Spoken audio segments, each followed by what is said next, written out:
What's up, you guys? Sean Ross Sapp here for the official Wrestling Inc. podcast. Raj just outed me there while I was updating the post title. I didn't see that he started it, but of course, Raj is here. He's making up for all that lost time when he was partying at the Super Bowl and having parties at his house for the Royal Rumble. He's been throwing some ragers lately, you guys. Raj? Cheers. Had a little bit of a rager tonight, too, so if I'm a little off my game, forgive me. But that's why we had to do the podcast a little later tonight. But this is how you do it, Raj. We're still trying to figure out the day and time and see what works best for everyone. What you guys think is best. So it's a work in progress. Yeah, we have a lot to talk about between a ton of news, Smackdown, NXT, Ring of Honor, Lucha Underground. There are two 50-year-old men fighting with a WWE connection. There is so much going on. There's a UFC this weekend. There's Fastlane. There's a lot to get into. We'll get into some news first before I talk a little bit about each show. Some pretty big news this week. It appears that Wade Barrett, King Barrett, Bad News Barrett, whoever you want to talk, whatever you want to call him, might not be coming back to WWE, might not be renewing that contract. What were your thoughts when you heard this, Raj? I mean, we've talked about this before. I mean, the guy is, when he had the Bad News Barrett gimmick, it was gold. I mean, the guy is talented. He's got the size, and he gets over, but he just gets that Cesaro thing where anytime he seems to be catching fire, they just start beating him left and right to where it kills all his momentum. So, but at the same time, really injury prone too. Exactly. That's what I was going to say. At the same time, he does get injured a lot. And WWE, you see how they react when someone's been injured a few times. And, sometimes it's messed up because with like Dolph Ziggler, who hasn't been injured that many times, but that concussion that he got killed his entire push, and he's been in mid-card territory ever since. So, I can understand why they're cautious with some talent, and Barrett, it would be one of them just because of how often the guy does get injured. But man, the guy has it all. So. I think it's a good move. He was going nowhere in WWE. He was just treading water. He hasn't, the dude has tons of potential. So, I'd like to, he's someone that could make an impact, no pun intended, in TNA. I don't see him as a real fit in ROH, but you never know. Or he could, head back overseas and go back, and wrestle, on the European circuit because, he's got the name and he's, I don't think this is it for him. I don't think this is the last time you'll see him in WWE. It's kind of like Drew Galloway. I'm sure they'll be back at some point, but let them go out. And Barrett, if New Japan wants to pick him up, that would be a great find. I mean, but like could his body hold up though? That's a good point. I mean, he'd have to. Yeah. I mean, probably not. Who knows? I know one thing that would help him. ddpyoga.com/wrestling inc. One of our great sponsors, DDP Yoga. Guys, check them out and you can get a great deal on their Max Pack. I would bet that Bad News Barrett's going to end up using it, much like John Cena is using it, much like AJ Styles uses it, Triple H uses it, all kinds of great wrestlers use it. We had DDP on our podcast last month, so we definitely encourage you to check that out. ddpyoga.com/wrestling inc. But can that even help Wade Barrett now? How many times has he missed substantial time in the ring? It's been at least 3 or 4 times now, right? It has been, yeah. And, shoulder, neck, it's not like it's one reoccurring injury. He's kind of run the gamut. So, but sometimes it's just bad luck too. Maybe he's not injury prone. It's just happened to get injured those times. So I don't know. I think the dude's a star. And here's talented. He's talented. He's great on the mic. I think he's severely underrated.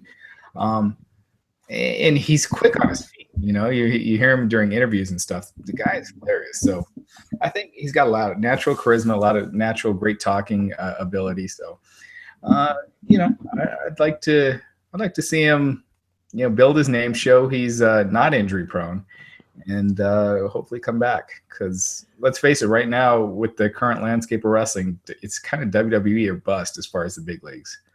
Another guy kind of that's been done dirty of late, I'll say, Titus O'Neil. The suspension was bad enough. It was bad enough that he was suspended. But then 90 days, and then it got reduced to 60. And then we hear rumors that that people may have had to talk Vince out of firing him. And as if that weren't enough, as it turns out, he's been fined $5,000, something that you confirmed yesterday. What this guy now? I mean, I get it. You don't want people to horse around backstage, and maybe Titus had done that one too many times. You'll hear that from people. But this is a guy who, next to John Cena, does more charity work than anybody in the company. He won a freaking Best Dad of the Year award last year. He would take homeless people out to lunch. I mean, the guy is just a good dude. He took it too far. He shouldn't have, he shouldn't have done that. I mean, that was not a I'll say this. The time that I drop kicked Vince Russo, you only suspended me for 20 days. Right. Well, it was going to be 21, but we had a podcast that night, so I figured I'd lower it. But, Jim Ross put it great, I think, when he said if everyone had waited a day, cooler heads would have prevailed. Maybe he should have been suspended for like 14 days or something like that. Anything more than 30 is in my opinion, ridiculous, because that's more than a drug test failure. We're at 60 and fined, and he's fined $5,000, but it's way more than that when you take out the WrestleMania check. Yeah, and and from what I understand, he's not getting paid during this time. At least that's what Dave Meltzer said on Wrestling Observer Radio. I think he's getting his downside, but that's it. Yeah, I could be wrong. But I mean, he was on all these shows, the live events before. He was on quite a winning streak up until the night that happened. Right. Yeah. I mean, it's not getting that WrestleMania check. I mean, chances are he would have been in the Battle Royal anyway. But still, that's even people that just show up for a backstage segment in WrestleMania, that's one of their biggest paydays. That is the biggest payday of the year for him. So it's way more than $5,000, and it's way excessive, and it just makes them look. Steve Austin had a lot of great points in his, the article that was posted today. Where on his podcast he talked about the suspension, and he said it was warranted, some sort of suspension, some sort of reprimand, but 60 days was way excessive, and I think anyone would agree with that. I don't see how anyone could think you take anabolic steroids and you get 30 days. Right. Yeah, exactly. That's absurd. Yeah, it's ridiculous. So here's hoping, and they still have time. Do the right thing. You quietly change it to 30 days. You don't have to make a big hoopla about it. Just bring him back, and yeah, I think that's the right thing to do. If they wanted to get somebody over, this would be a great way to work the internet fans. Now, I don't think it would work with a guy like Titus, despite how nice he is, but we've seen that a lot of his best work comes on the hot tag and tag team matches. We've seen the singles thing. It hasn't really taken off, but that could be an interesting way. Maybe he gets the Vincent J. McMahon Award of Excellence next week. Who knows? Speaking of paydays, we heard this week that Lucha Underground has lost a ton of money. Like the number given was half as much as TNA did 10 years in. That's a lot of money, and they're trying to film a movie. What do you see happening with the future of Lucha Underground? Personally, I think it would be in their best interest to go the PWG route and maybe run a live event, make them special, 1 or 2 every couple of months, have a big screen there, film some kind of cheap cinematic type deals that would only be seen there. And, you can kind of integrate both things, but then you can sell merchandise there. Seems like a lot of missed opportunity for Lucha Underground. Yeah, unless they get a big TV deal with a Univision or something, it's not looking too promising, because there's only so much you can make with the kind of expenses that they're incurring. And, I wrote that article about Rey Mysterio leaving AAA and being done with them, and, the late paychecks. That's not just AAA. It's also, there have been some late paychecks with Lucha Underground. And I know of a couple people that have been late. So they've already got the financial issues. This third season they're doing is, to cut costs, to why they're doing it so soon. I don't know. I think it's, I hate to be doom and gloomy about, a wrestling promotion, but especially a great one like that, an entertaining one. Fun to watch. It's something that's, I always criticize TNA for not trying to be different, from WWE or different enough. And they are very different. But just the business model as far as trying to bring money in, they need a big TV deal to make it worthwhile. And if they've already lost, if what Meltzer wrote is correct, and I'm sure it is, half of what TNA lost in 10 years, they lost a lot of money. Yeah. There's no way you're going to keep putting in that kind of money if you don't see a viable way to make a profit, down the road. So I wonder. I don't see what that is. I mean, a TV deal can only be so big. I wonder what that figure is, if it's like the amount that they had lost by that point. Because at one point, TNA was self-sustainable for a very brief period. But it's Lucha Underground is such a fantastic, different show. It's cool. Like it's just so different, and it's enjoyable to watch. And I would hate for like them to find this opportunity of success to come to them a little too late. They do need a Univision. They need something like Netflix. I can't believe they don't have a DVD of the first season out, because they could make some money off of that. But something I wanted to ask you, there were these reports of a meeting with WWE in December. Do you think this was maybe monetary, or do you think maybe this had more to do with a talent exchange, because WWE is doing a cruiserweight show this summer? I should ask about that, because I wasn't aware of that meeting until a week or two ago. But I know a few people in Lucha Underground, so I'll ask more about that. My guess is, just knowing WWE, there's no way in hell they're going to do a co-promotion or anything like that with some, especially with the promotion that's doing, what they do this week. It was like a intergender 6-person match. No, I meant viewers wise. It was. And then that's another thing for Lucha Underground. Their viewership has been good. I mean, obviously not by WWE standards, but if you extrapolate that number compared to the number of homes TNA is in, it's very comparable to what TNA is doing, which is a shock. Yeah, they did 152,000 viewers this week. And that was on the first showing. They do a similar number on their replay numbers, but it's kind of surprising. But yeah, so WWE wouldn't. But yeah, I mean, I could easily see it being something related to the cruiserweight show. But I'll have to ask about that. Speaking of Lucha Underground, they had Prince Puma versus Pentagon Jr. this week. I wanted to talk a little bit about that. This match should have been a big time match. It went 8 minutes, and Prince Puma won by like a near double pin. I think this match should have been a special match. It should have been a 20-minute match. It should have been something big, and it wasn't. And Prince Puma, he is the belle of the ball right now, Ricochet. Everybody wants him, and I would imagine the WWE wants him too, now that they've gotten a real good look at him. I can't believe they passed on him when they did, but this guy, I mean, he's very special in that there are a lot of guys who can do what he does, but he does it in a way that nobody else does it. Also, Ivelisse, Son of Havoc, and Helico continue to be one of my favorite teams like ever. These three are so fun to watch. Ivelisse is one of the only reasons I like the intergender stuff they do on there. I've heard about her maybe having attitude issues, and that's what kept her out of WWE and all that stuff. But if she fixes that, WWE better pick her up, because she's also special. Everything that she does, I buy. Also, it's weird to me, but Johnny Mundo may be the worst actor on that show. He's terrible. He's probably got the most movie experience too. Yeah, that's what I was thinking. His charisma is basically limited to him saying, "I am charismatic." That's about it. And it's so bad. And Joey Ryan wasn't too good on there either. And I don't know if that's by design, because they're doing the corny buddy cop type of thing. Because generally, like, Joey Ryan is a really charismatic guy.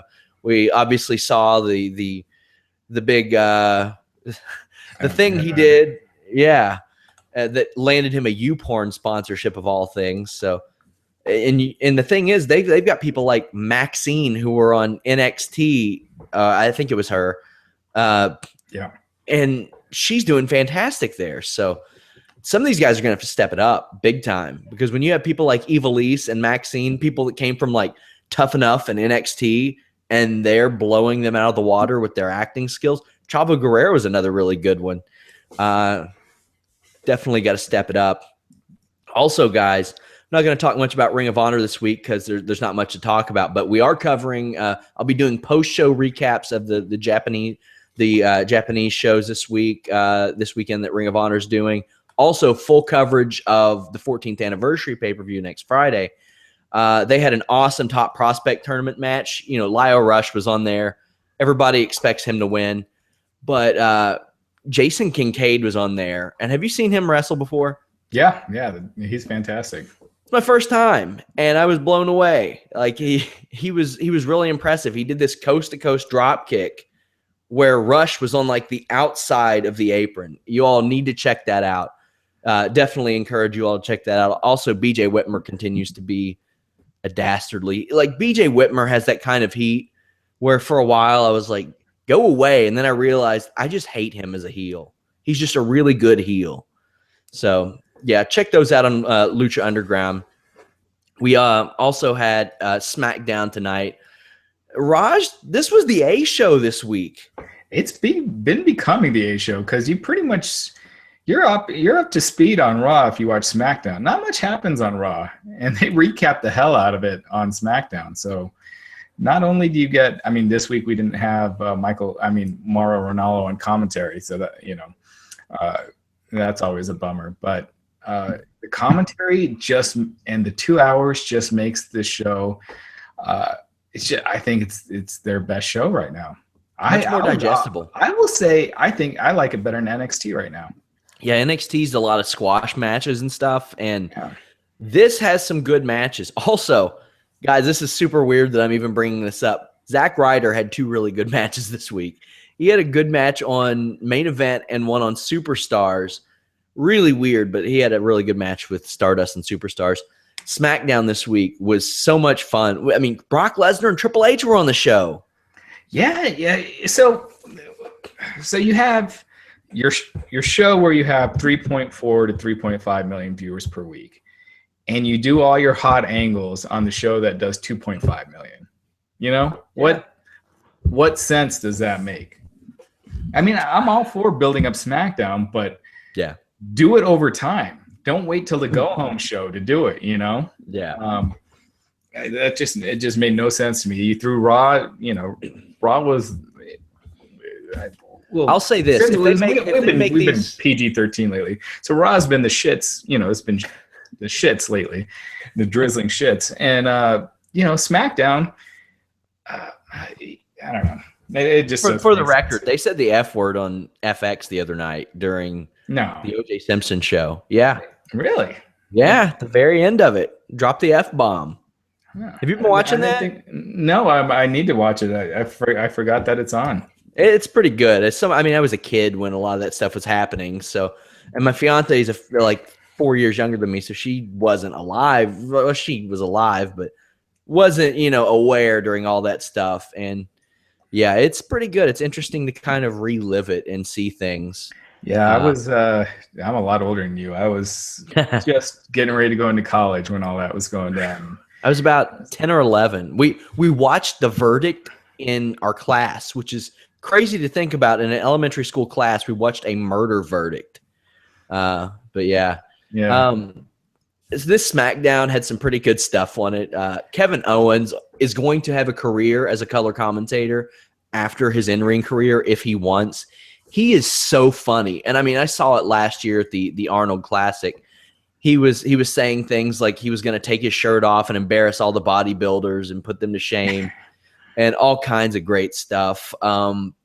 He caught me taking pictures and would purposely troll me by covering his face and things like that before giving me good shots. And he's an entertaining, personable dude, but he's so funny. Like, he asked Michael Cole why Morrow wasn't there and said he was disappointed that he didn't get to talk to the new guy. And then he said, Michael, I think Morrow got sick because he heard your commentary on Raw, which was really good. Yeah, that's pretty good.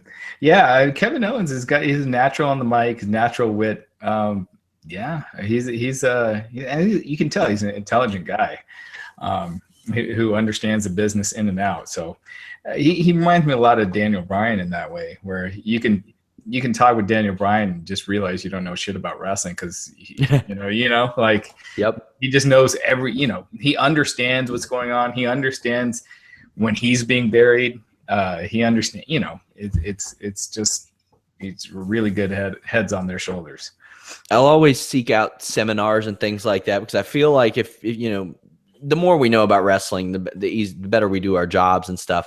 And he is one of those guys. Whenever I see him breaking down something, I'm like, man, this guy is on a different level. Yeah, you read his book. You read his book, and just the understanding he has of how WWE works, and the way he put it, he called WWE a parody of wrestling, and he said he was talking to Cesaro, and the way they get by is thinking of it as that, and it's true, like you think about what wrestling really was back in the day, and these heated rivalries and everything, and now it's Twitter and these same guys just wrestling over and over, and then they're playing video games on YouTube with each other. So it's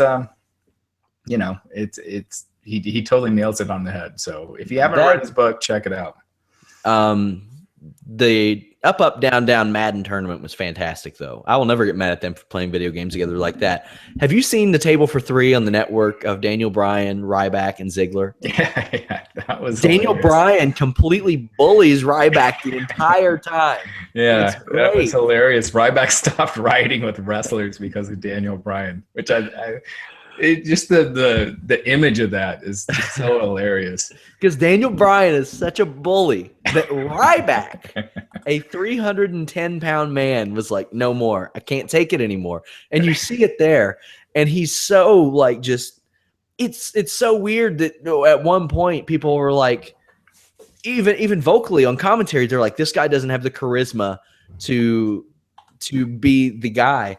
He's one of the most charismatic people I've seen, like, and especially in that setting, you'll see three guys that I enjoy much more talking to each other than I do when WWE scripts them. Like Dolph Ziggler was there just agging it on, and that's perfect for Dolph Ziggler. He's just like the perfect little jerk, just agging this bullying on. But guys, you all have to check out that table for three if you haven't. It's gold. Yeah, there was that story that Brian told about. I think it was Ryback saw Lesnar in the gym and wanted to impress him, and so they kept.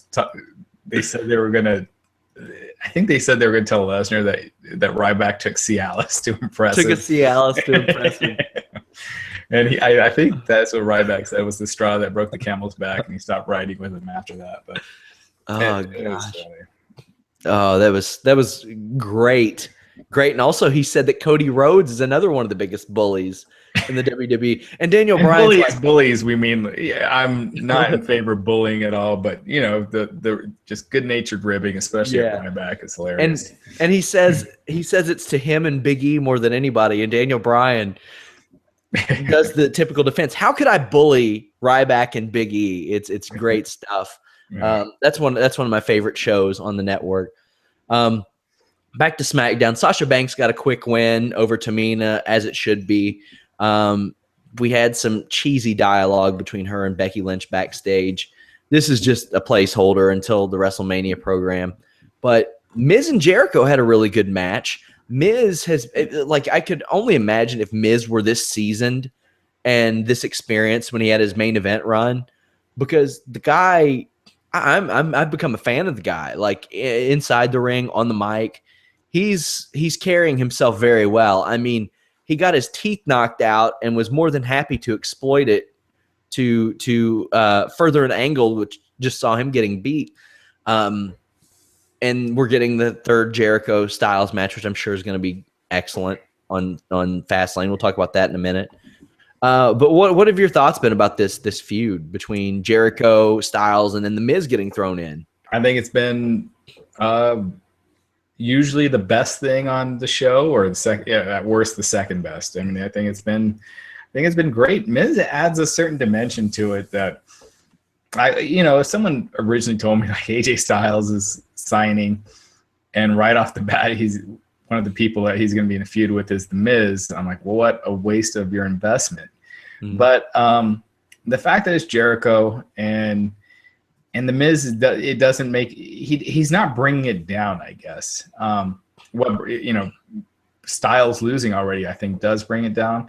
But the Miz being involved, it's been working, and it's been a really entertaining feud. And Jericho's just been fantastic. Styles, they don't trust him on the mic. You can tell. He's so good in the ring that it just makes up for it. So it's been awesome. He has been talking a little more lately, and as Vince noted, he's trying to drop the accent. He's making an effort.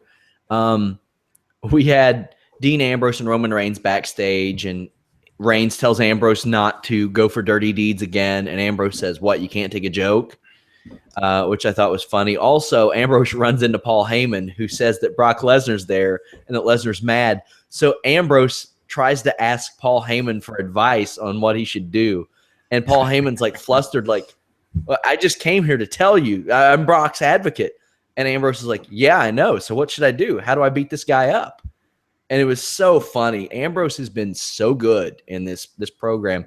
It makes me want a Lesnar Ambrose singles match, because they have built Ambrose up as this crazy guy who will keep getting up when Brock Lesnar kicks his ass.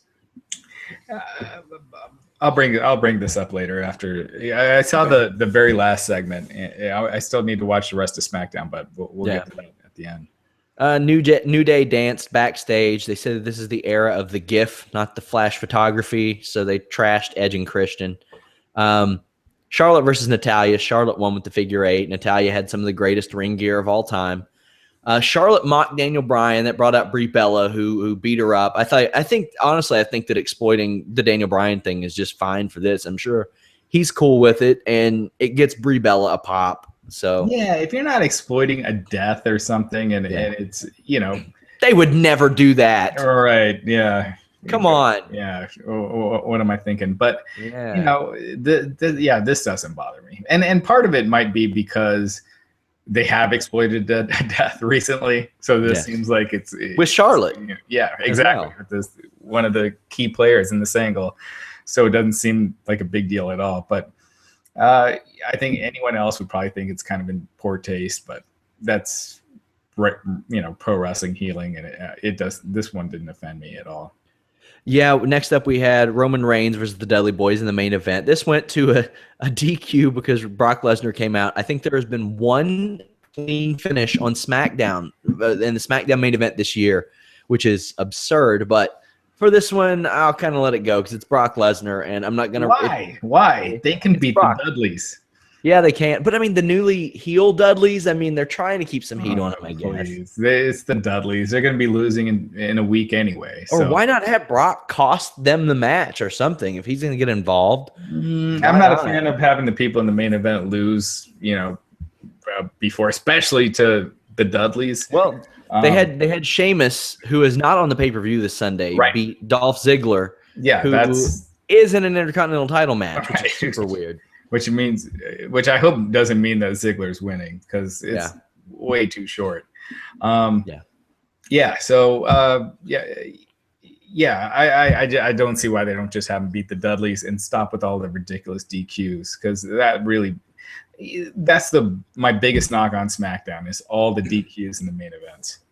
Yeah, it was kind of absurd. Brock Lesnar came out, beat up Reigns and Ambrose, then got a Superman punch, but they teased a little interaction between Reigns and Ambrose. Ambrose went for dirty deeds, but Reigns hit the Samoan drop. Lesnar F5'd Roman Reigns, and then Triple H came out. Even just him appearing, SmackDown felt a little bit bigger just by Triple H showing up, and he's at all these SmackDowns. So I don't know why he doesn't do it, but it did feel kind of special just to see him walk out to the ramp with the WWE title. We talk about this being the A show, or it was this week. I'll tell you what, it'll make these pay-per-view preview Thursdays a little better if they do this for all the go-home shows and make it really the go-home show, SmackDown. You're on mute, Raj. Sorry, I had to sneeze earlier. But yeah, absolutely. You know what's interesting though? I don't think Ambrose has gotten the better of any of these exchanges, right? He's always the one that ends up looking the weakest. He got the low blow a couple weeks ago. Right, but okay. Yeah, that's right. But usually the go home show week, the one that looks the weakest is the one that ends up winning. I don't think logic would tell me that Roman Reigns is winning on Sunday and Bray Wyatt cost Brock Lesnar, and then you go with Wyatt and Lesnar. But what happened to Ambrose? Yeah, the way they've been booking him, traditional WWE booking would say that Ambrose is winning.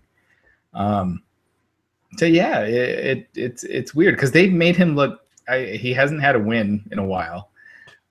He's challenging for the world title, and then just have him be the guy that takes the fall. Either you're really burying the guy or he's winning the title. I don't know. It's super weird. But yeah, Triple H being on SmackDown, that was quite a sight to see. Triple H, of course, uses products from our good friends at Onnit. Onnit.com/wrestling. Save 10% on all the great Onnit supplements they have, like Alpha Brain, T+, New Mood. I told Raj before I got on the show, I put together this insane desk today. That's why you only saw like one article from me, because I was putting together a ridiculous desk, and I had to take one of each. I had to take a New Mood, an Alpha Brain, and a Shroom Tech so I could have energy to do this show. Guys like Adam Cole, who we have a full interview up with next week, by the way, guys. Titus O'Neil, the unjustly suspended Titus O'Neil. Stone Cold Steve Austin, DDP, Cesaro, Seth Rollins all use this stuff. Onnit.com/wrestling. Save 10%. If you don't like the product, if you take it and you're like, hey, this sucks, tell them, they'll send you your money back. Great products at Onnit. I actually took 2 Alpha Brain today because I'm sure some people saw earlier there was apparently this ad on some cell phones, and it affected a small number of people, but enough that this ad would redirect users to the App Store. And brought to my attention, found out last night, and I love this job. I do so many different things, with the site, whether it's, doing these podcasts, I'm programming, I do all the code on the site, I do these interviews, I'm talking to, the people in the business all the time. The one thing I hate about my job is when there's an ad on a mobile site, on mobile, because it's impossible to find. It takes so long. It's a pain in the ass. So I had to take 2 today. It took me about 3 hours to kind of troubleshoot and find out exactly where this was coming from. And those 2 Alpha Brain got me through it because I don't have the attention span to do that normally. So Alpha Brain, I'm telling you, it works. I have ADHD, actually. I've had it, I've battled it my whole life. I love Alpha Brain. I think all guys, I think the society we live in today. Yeah. I think every guy has ADHD on some level. I think every wrestling fan has got to have ADHD to be able to sit through Raw every week, Yeah. Well, I mean, I think it's kind of a beneficial thing because, I mean, you mentioned all the things you do. Even me as not the owner, interviews, articles, podcasts, transcripts, things like that. There's a lot of moving parts in this stuff, and Alpha Brain helps me. And ADHD, I think, is a good thing to have when you have to do a lot of those things as well. Or we could just make Vince do all this stuff. Yeah. I think that if you let Vince handle the technical aspect of WrestlingInc.com, I think it'd be great. Yeah, that would be something. That would get ratings. That would get ratings. Your new logo would be like Jim Cornette with like a target on his head or something. Just like one of those front page websites, big yellow background with big red text. Oh man. That's what it would say. Just the wrestling site. Oh man. But yeah, check out onnit.com/wrestling. Save 10%. Good people there at Onnit. I love them. We love working with them. Also, Raj, did you see this Bellator 149 press conference? No, I haven't seen it yet. I Oh gotta my see that. God. Did you Yeah. see the article I wrote? I did see that. I haven't watched the video yet though. So I watched this press conference because we've been getting all kinds of stuff from Bellator this week because Ken Shamrock's on the show. Ken Shamrock, obviously, we interviewed him. That's up on the site. Go check it out. He's facing Royce Gracie, their third big fight. And say what you will, people are going to watch it. I'm going to watch it. I'm excited to watch it. But Kimbo Slice and Dada 5000 are in this co-main event. And Jeremy Botter of Bleacher Report, after video came out of Dada 5000 hitting pads. Now, keep in mind, Kimbo is at the bottom of the spectrum in MMA. And he said this is still the most overmatched fight he's ever seen. He says, to put it in perspective, he thinks CM Punk could beat Dada 5000. Ooh. I know one thing. My fiance legitimately hits pads better than Dada 5000. Yikes. It's bad. But I want to see this. I want to see this fight, though. Dada 5000 was in Dogfight, famous street fighter, all that stuff. But the real story of this fight, they hate each other. I want to watch this fight. They got into an argument at the press conference over who had the bigger testicles. And they got up and they threatened to pull them out. And Ken Shamrock is begging them to not pull their balls out in the middle of a press conference. Well, Bellator 149. You can't script this stuff. That's why you gotta let these guys go sometimes. But as much Kimbo, I hate to say, I've seen all of his fights. The dude draws ratings. He makes people care. He makes you kind of embarrassed to be an MMA fan, but you watch, and I'll be watching tomorrow. Oh yeah, I can't wait. We'll of course have a post-show recap. I'll probably hop on the Wrestling Inc. account and live tweet some of it. Hopefully there are no balls shown on the broadcast. But you never know. You never know. You never know. By the way, who do you have in the Ken Shamrock Royce Gracie fight? I'm actually going with Shamrock. I think he's been way more active, and I think that's going to be the difference. And the size, I don't, it's 10-pound difference. Yeah, and Gracie, Gracie's never been a big guy, but you lose those skills after a while. And Shamrock was training like a beast for the last fight with Kimbo, so I think Shamrock. Yeah, and it may be an unpopular opinion, but I feel like once the Gracies got a taste of that wrestling in the 90s, they were like, "See ya, UFC, we're getting the hell out of America," and they went to Japan. And like I mentioned in the interview with Shamrock, they ran into a guy named Kazushi Sakuraba who had plenty of that. Now, Shamrock's grappling skills looked like doo-doo against Kimbo. Like, it was one of the worst applied rear naked chokes I've ever seen. But, I'm going. He is, what, 53, 52? Oh, gosh. Let me look. Yeah, he's up there. Because you see wrestling skills, when people are in their 30s, diminish greatly. So, that 52. 50, just turned 52. 52. But also I wanted to mention about NXT really quickly because we're not going to talk a lot about it. We had the Joe Zayn match that went to a draw. They're going to have a 2 out of 3 falls match, which hasn't been announced yet. Good match. Guys, look at the logo on the back of Sami Zayn's tights and then try to unsee that. I'm not going to explicitly say what it looks like. Just go use your imagination and realize that Sami Zayn should never wear those tights again because either he's ribbing everybody or whoever is making his tights are ribbing him. Also, I want to see so badly, and I don't think it's going to happen, but Enzo Amore and Colin Cassidy tagged with American Alpha this week. I so badly want to see those two teams square off at Dallas in the at the NXT TakeOver show. I think Enzo and Cass are going to be on this March to WrestleMania show. I would love if they did like a title switch with Dash and Dawson there. And then you have your two most over teams in NXT history going at it in Dallas. What do you think of either of those two teams, Raj? Enzo and Cass, I don't see that working on the main roster. Really? Yeah. I don't see it working with as much as they're going to have to do it. I had to explain that to my fiance and my cousin because they're like, oh, we want Enzo and Cass on the main roster. And I'm like, well, you're seeing this act once every 2 or 3 weeks right now. What happens when you're seeing it twice a week?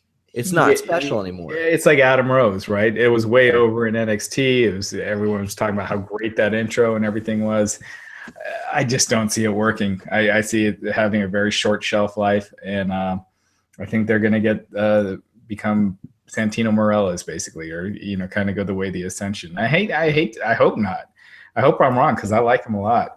But anytime you see the over gimmicky guys that with characters that are way too outlandish, it just hasn't worked. And it never does. The Undertaker is probably the one really over-the-top gimmick that has worked. And that has evolved so many times over the years. And for the most part, it just never does. The biggest characters are the ones that are more like a real person.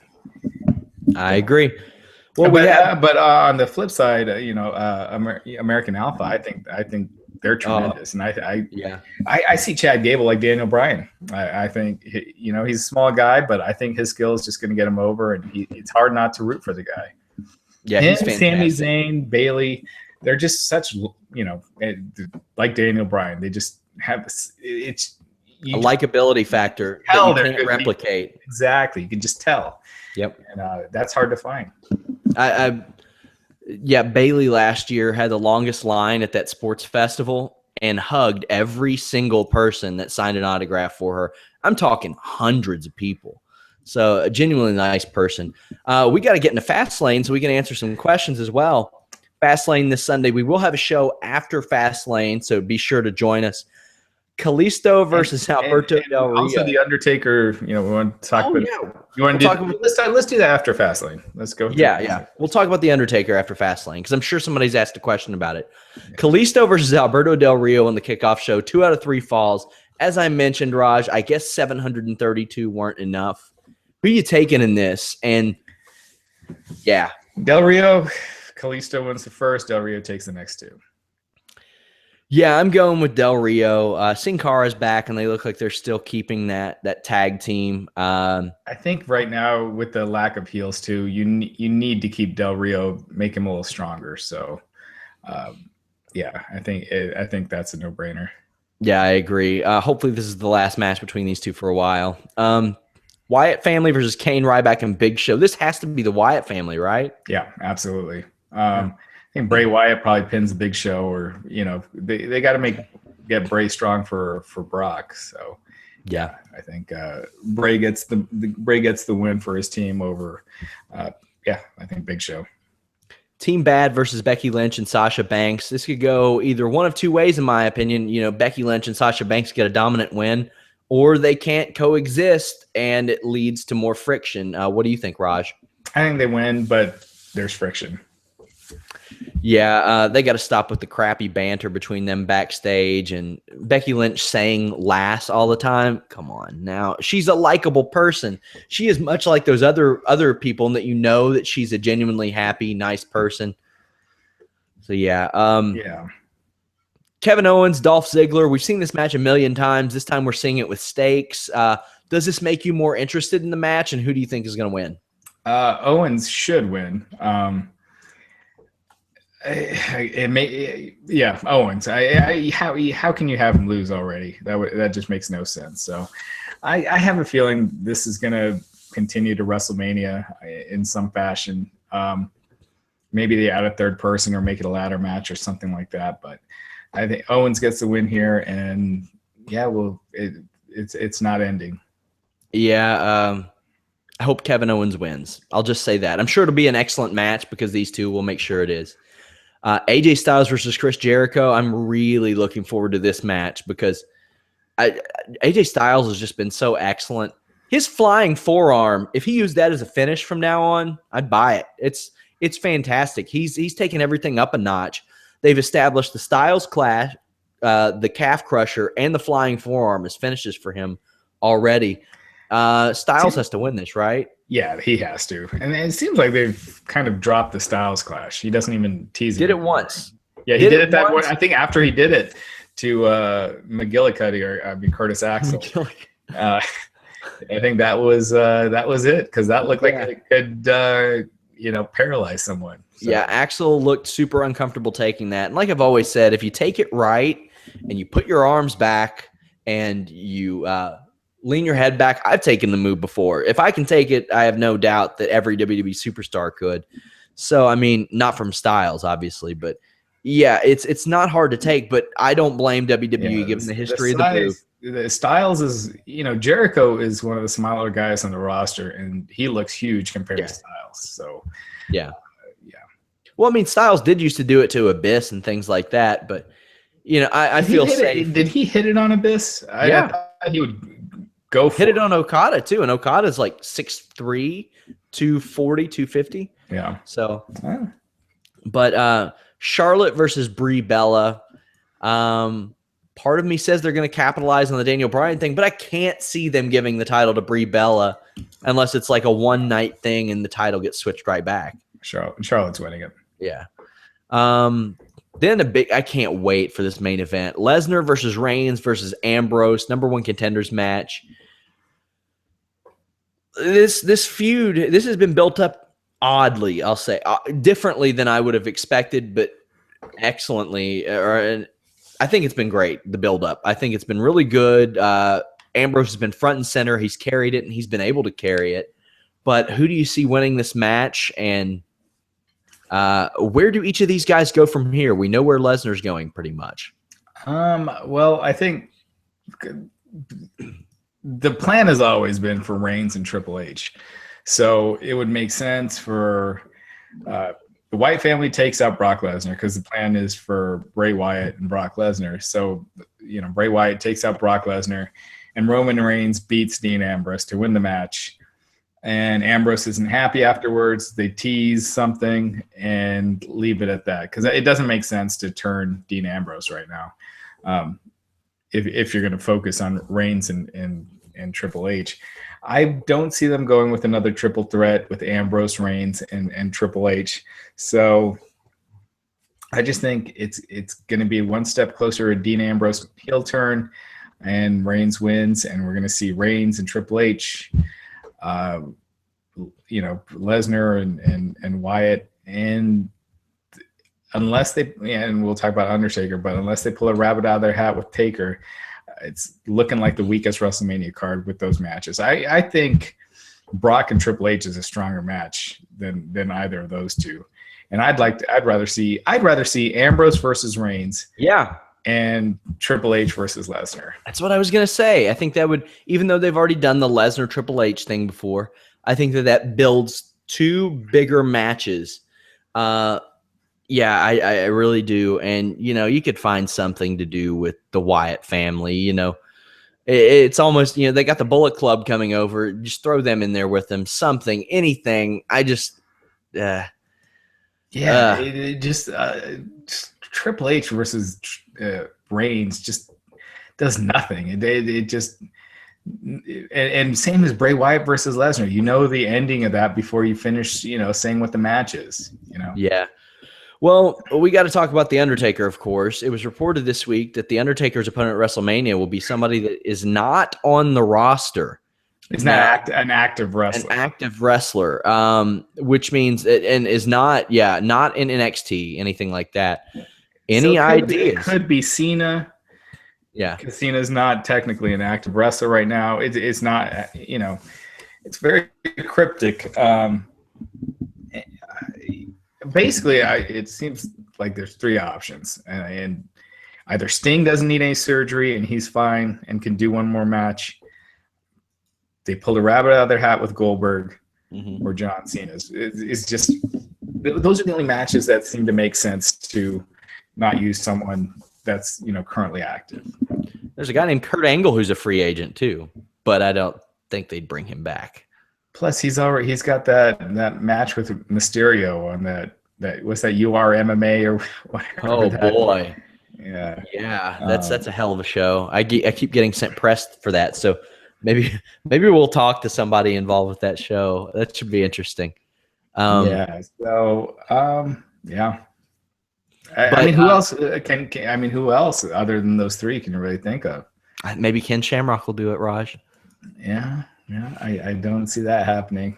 Seriously, can you think of anyone else? No, I really can't. I think we mentioned the top. Yeah, because I mean, Hulk well, Hogan? you know, but the thing is, The Rock has been saying we're doing something big, we're doing something big, we're doing something big, but I don't think he's wrestling. I think he learned his lesson from that last match. You know, when he got injured in that last match with Cena, he couldn't promote Pain and Gain. You know, he's in a hospital having to miss all the screenings. Hercules had to be pushed back. I mean, there's a lot of money riding on him, and he's got some big projects coming up. So he's got Furious 8. They're not going to wait around for him. You know, that's a lot of schedules you got to work around. So God, I wish they would, because the last Fast and the Furious movie sucked. What? It was terrible. That was all right. They were driving from skyscrapers into other skyscrapers and all this. They do that all the time. That's what those movies are. Those movies are like, it's like watching an Undertaker angle. You just got to shut your brain off, just realize it's going to be hokey, and just enjoy it. You know. I like the Paul Walker tribute at the end. That was pretty awesome. That was very sad. Touching. I got a little teary-eyed at that. Oh, I did too. It was incredibly touching. It was one of the most real things I've ever seen in cinema, but I hated that movie. I really did. By the way, have you watched Deadpool? Man, that movie was incredible. Oh man, I got a 5-year-old and a 6-year-old. I can't. Don't take them. Yeah, don't take them. It was hell for me to see Creed, and I had to pull all sorts of strings to see that. So it was awesome, but don't take your kids, people. It is not a. Yeah. We had people asking.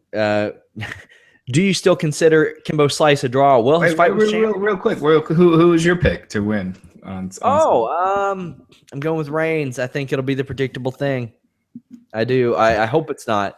I hope they pull a complete swerve and it's Ambrose, or maybe even they do a double. Well, I don't think they'll do a double pin on the main roster because they're doing that all over NXT. So probably Reigns.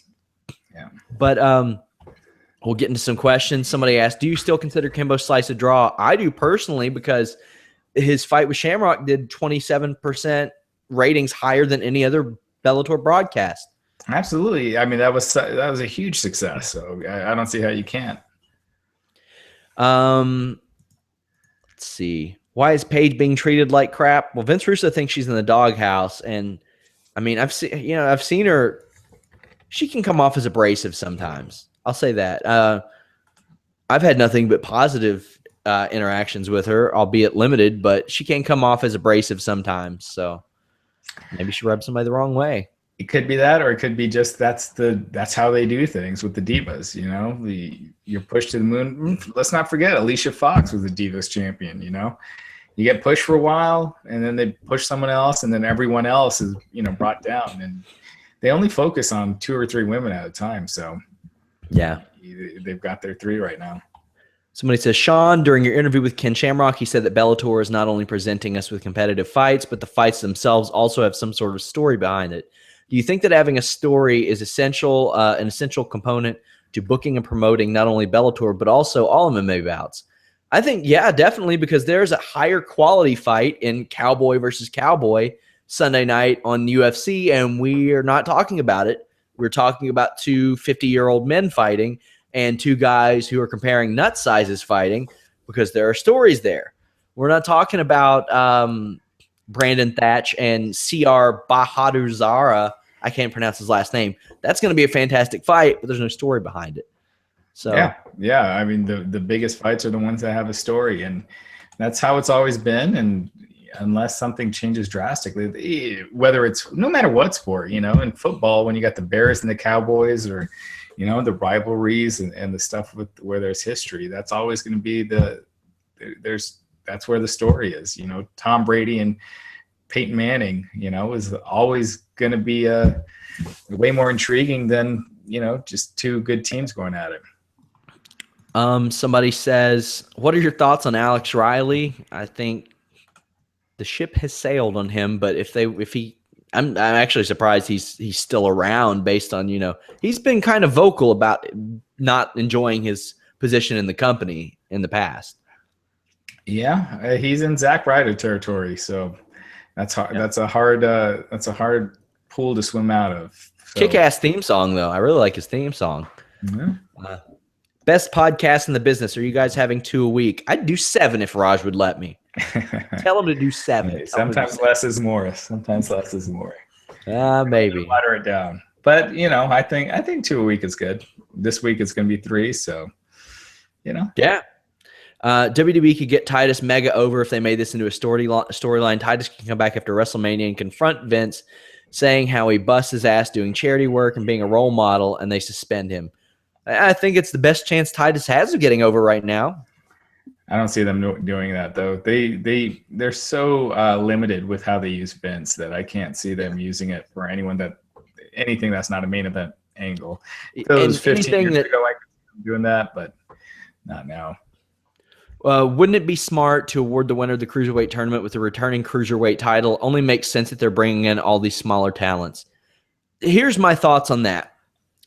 If there are so many smaller wrestlers today, like their weight limit for this is 205 pounds. Their weight limit used to be 225, which is ironic because 225 is the actual Cruiserweight limit in sports and 205 is light heavyweight. But light heavyweight, that term kind of has a stink on it in American wrestling. If it were treated like kind of like IWGP junior heavyweight, and it's like, not on the same level as a world title, obviously, but respectable, I would like that. I would love it if they had that person show up on like NXT and defended it, or WWE and defended it, things like that. I think that would be kind of cool. Make it kind of like a utility championship. So the problem is always Vince. And because let's face it, Conor McGregor, I think I've said this before, the biggest pay-per-view draws last year, Conor McGregor, Floyd Mayweather, Ronda Rousey, and Manny Pacquiao. And neither of those guys, none of them would have made it, in developmental. Maybe Ronda Rousey, but that's it. When you're going under 200 pounds, the average male weighs 195, 196 pounds, something like that. So you're opening up that talent pool so much. And there's just so much, there's just so much potential there. But Vince just has this mentality that if you were to bring back the Cruiserweight title, it would be destroyed pretty quickly. It would only be a matter of time before the Cruiserweight champion's getting destroyed by the Intercontinental champion, or, jobbing out to whoever. And it just, under Vince, it's not going to be taken seriously. Maybe under Triple H. So I don't know. I just don't. You can bring that title back. You could award it to that tournament winner, but Hornswoggle. Yeah. Exactly. He was the last one, right? He's got to defend his championship. The whole tournament should be for the right to face Hornswoggle. It's sad, because, when WCW Monday Nitro got really hot, a big drawing thing, one of the big things that got a lot of new fans in was the luchadors and Mysterio, and they would always open with like a cruiserweight match that, would just bring in tons of new people who had never seen that style. And I would, a lot of people that I was friends with wouldn't watch WWE, but they would watch WCW because of the cruiserweights, because they're like, wow, those guys do amazing things that haven't been seen before. 2 more questions we'll answer. What's better, Corey Graves' utter disdain of Mojo Rawley or Daniel Bryan picking on Ryback? I got to say, Corey Graves is fantastic, and him trashing Mojo Rawley is so funny. One of the best lines I've heard on WWE commentary history. Dana Brooke was outside a few weeks ago, and she interfered, and she said, "I didn't do nothing." And Corey Graves was like, "Did you hear that? She didn't do nothing." Then she trashed the ref for his count, and Corey Graves said, "She used a double negative, so I'm not going to count on her math skills either." He is so great. He's fantastic. He's really picked up his game. He's really picked, because when he was first on commentary, I was like, I don't see this working out. And he has just really turned it around. He's really good. Yeah. Good for him. I'd rather see him. Why have Byron Saxton on 2 shows? Oh, gosh. Yeah. Are there any AAA or Lucha Underground talents you want to see in WWE, excluding Ricochet? Angelico, Ivelisse, Son of Havoc as a unit, because they're great. King Cuerno and Pentagon, particularly. Yeah. Phoenix, too. He's really good. all those people would be interesting, but you can't have them all because we kind of water that deal down. Yeah. It's one thing to think of them as like being used how they are now in WWE or how WWE would use them. And I just don't know who WWE would use well. I think Ivelisse would stand the best chance, probably out of those. Yeah, because I don't even see them using Ricochet well. Yeah, that's a shame. You see Neville. You see where Neville's at. Yeah, or really, you don't see where Neville's at because he's never on the show anymore. Well, guys, thank you very much. Again, visit ddpyoga.com/wrestling inc and onnit.com/wrestling. Get great deals on their products. We'll be back Sunday night and again Monday night. So be sure to join us after Fastlane. Like I said, lots of Ring of Honor stuff from Japan coming up this weekend. Ring of Honor 14th anniversary next Friday. Anything else they need to check out, Raj? I think that when's Anderson Silva and Michael Bisping? Is that next week? I believe it's next Saturday. Next Saturday. So we got that. Another big UFC with McGregor and Dos Anjos. So it's gonna be a busy. It's gonna be busy next few weeks. It's gonna be fun. I'm excited. I'll be in Columbus that weekend, and I've been calling the hotel and harassing them and saying my Wi-Fi better be strong enough for me to pick up this pay-per-view because I'm covering this from my hotel room. I'm so excited for this show. Yeah, after starting this Monday, we're officially the road to WrestleMania. So hopefully it's a good one. We even have a WWE special event coming up, a Road to WrestleMania special event. So, yeah, lots of stuff, guys. Thank you again for joining us. We will be back Sunday night after Fastlane. Catch you guys later.